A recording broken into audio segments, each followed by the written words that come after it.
बात कर लेते हैं उन स्टॉक्स की जो आज खबरों में बने हुए हैं, जिनके ऊपर एक्शन मार्केट में ज़्यादा दिख रहा है। आपने भी नाम लिया एक्सिस बैंक का।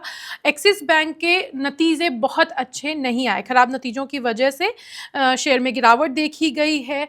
और नेट प्रॉफिट जो इसका मैं रिजल्ट की बात कर रही हूँ कि नेट प्रॉफिट में सालाना आधार पर 4% की गिरावट दिखी है। वहीं नेट इंटरेस्ट इनकम जो है उसमें मामूली बढ़त है, 0.8% की बढ़त देखी गई। एनपीए में भी बढ़ोतरी हुई है। एक्सिस बैंक मार्केट में नाम ठीक ठाक है। शेयर को लेकर के क्या करें, अभी बाय करने का टाइम है या फिर अवॉइड करें? देखिए, आपने जिस हिसाब से नंबर्स को यहाँ पर अगर नॉक करें तो कहीं ना कहीं से मैनेजमेंट यहाँ पर जिम्मेदार ज़्यादा नजर आता है। क्योंकि आपको मैं इसलिए कह रहा हूँ क्योंकि अगर आप इसी के कंपैरिजन में दूसरे बैंकों को देखें तो उनकी परफॉर्मेंस अच्छी हुई है और स्टॉक्स ने अच्छे रनअप दिखाए हैं। लाइक एचडीएफसी आप देख लीजिए, आईसीआईसी बैंक देख लीजिए।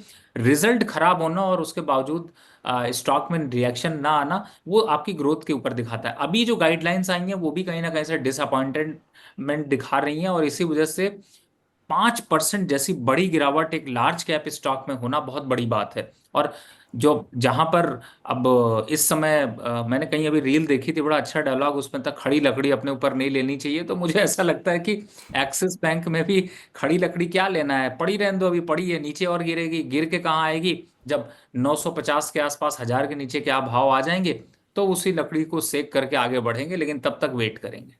एक्सिस बैंक फिलहाल आज की गिरावट जिस तरह की देखी जा रही है, लगभग 4.5% से ज़्यादा की गिरावट प्रेजेंट टाइम में चल रही है, मैं देख पा रही हूँ। तो इस वक्त खरीदने की सलाह नहीं है, लेकिन अगर 950 के लेवल दिखते हैं तो डेफिनेटली खरीदिएगा, क्योंकि कंपनी ठीक है, मैनेजमेंट के साथ में फिलहाल के लिए दिक्कत दिख रही है। एक दूसरी कंपनी है विप्रो, उसने भी आईटी स्टॉक में, इन्होंने भी अपने नतीजे पेश किए। नतीजे के बाद में, मतलब बढ़िया नतीजे आए, शेयर में लगभग 3% की मजबूती दिखी थी जब सुबह मैं देख रही थी, 267 रुपये 90 पैसे पर था। नेट प्रॉफिट जो है इनका 11% बढ़ा है, लगभग 3,330 करोड़ हुआ है। रेवेन्यू की बात करें तो वहां पर भी, इसमें भी थोड़ी लाइक मार्जिनल ही बढ़ोतरी हुई है, लेकिन हुई है। 22,135 करोड़ का रिकॉर्ड किया है। सबसे बड़ी बात यह है कि विप्रो ने डिविडेंड का ऐलान किया है, वो भी 5 रुपए पर शेयर। इसी खबर के बाद में शेयर में मजबूती दिखी है। विप्रो आईटी स्टॉक में नाम अच्छा है, लेकिन इतनी बड़ी कंपनी नहीं है कि पूरा का पूरा इंडेक्स अपने बल पे ये देख सके। तो आप इस शेयर को लेकर के क्या कहेंगे? देखिए, नाम बड़े दर्शन छोटे, आपने ये जरूर सुना होगा। और मैं इसलिए ऐसा कह रहा हूँ क्योंकि 2021 के बाद जहां पर कंपनियों ने लोगों को 25-30% के रिटर्न देकर सेटिस्फाई किया, वहीं विप्रो ने निगेटिव रिटर्न देकर सरप्राइज किया है, पहला।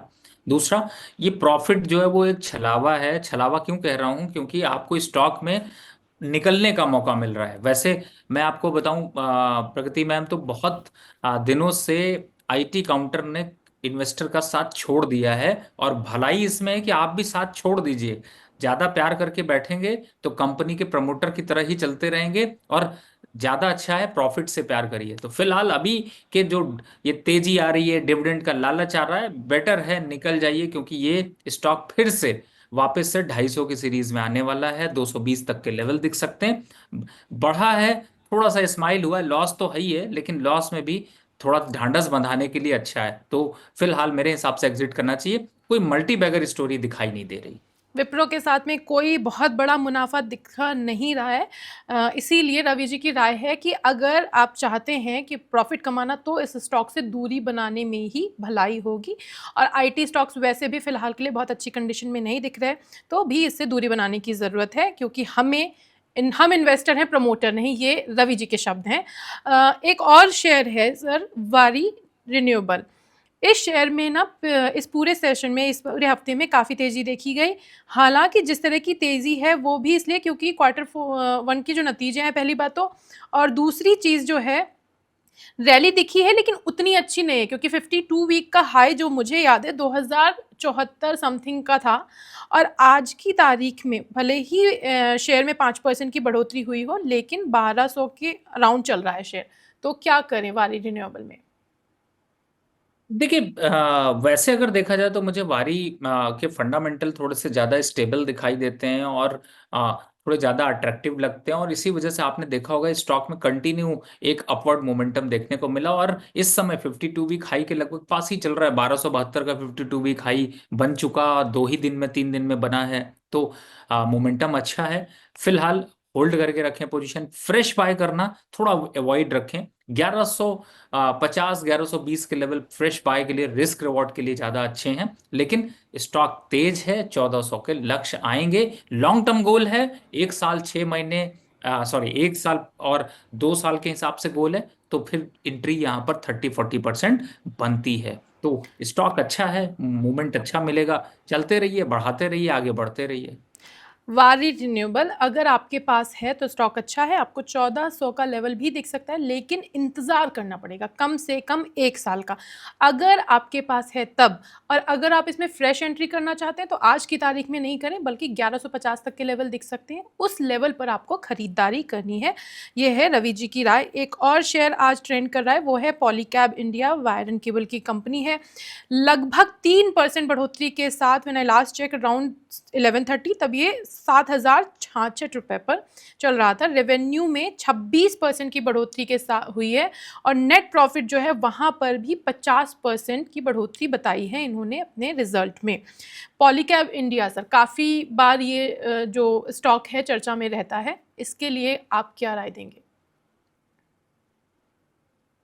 देखिए स्टॉक अच्छा है, स्ट्रक्चर अच्छा है, नंबर्स अच्छे हैं, सब कुछ अच्छा अच्छा नजर आ रहा है। तो टारगेट भी अच्छा है 7600, जो लास्ट टारगेट, लास्ट टॉप बना था, उसके हिसाब से अगर चलते हैं तो 6 से 8 महीने में वो लेवल देखने को मिल सकते हैं। पोजीशन है तो होल्ड रखिए, अगर नहीं है तो पार्शियल थोड़ी एंट्री करना शुरू करिए। 7000, 6800 इन लेवल तक में आप एकोमुलेशन कर सकते हैं।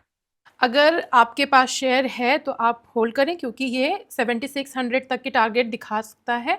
और अगर आप फ्रेश एंट्री करना चाहते हैं तो 7000 या फिर 6800 6800 के लेवल का इंतजार करें, वहाँ पर आपको एंट्री कर लेनी चाहिए, बल्कि एंट्री की शुरुआत कर देनी चाहिए, ऐसा रवि जी का कहना है। अडानी विल्मर सर, वैसे तो ये जो है अडानी जी का शेयर है, और पहले अडानी विल्मर होता था, अभी AWL एग्री बिजनेस के नाम से हम इसको जान रहे हैं। कल शेयर में 6% की तेजी आई थी, आज हल्की सी गिरावट थी, 12 बजे के राउंड की मैं बात कर रही हूँ। कंपनी ने रिजल्ट बहुत बढ़िया दिए, कहा जा रहा है कि अब तक का इनका बेस्ट रिजल्ट है, क्योंकि 21% की ग्रोथ हुई है, और एडिबल ऑयल जो इनका एक मेन फोर्टे कंसिडर किया जाता है, वहाँ पर 26% की ग्रोथ है। इस शेयर के लिए क्या है, क्योंकि इसके ऊपर हम डिस्कशन सिर्फ इसलिए नहीं कर रहे हैं क्योंकि ये ट्रेंड कर रहा है, बल्कि इसलिए भी क्योंकि जो इनका मेन फोर्ट है पाम ऑयल का, वहाँ पर 4% की गिरावट भी दिखी है सेल्स में, जबकि एक अपने पैर काफ़ी सारे नए जगहों पे फैला रहे हैं।